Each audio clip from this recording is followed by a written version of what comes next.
Мамлекеттик салык кызматынын Ош шаар боюнча башкармалыгында 2021 жылдын жыйынтыгы боюнча жыйын болуп өттү. Иш чарада Ош шаарынын мэриясы менен салык кызматынын ортосундагы негизги милдет салык чогултуу жана бюджетти толтуруу экени айтылды.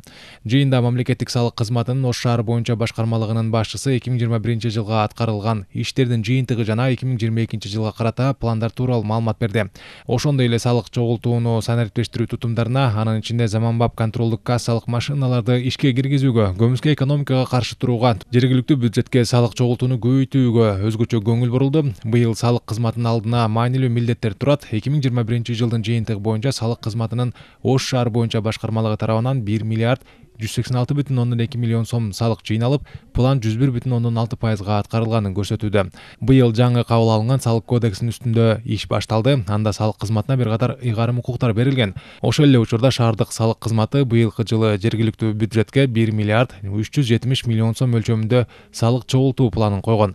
Буга байланыштуу шаардын бюджетине киреше бөлүгүн көбөйтүү боюнча чечилүү иштерди күчөтүү зарыл деп белгиледи вице-мэр.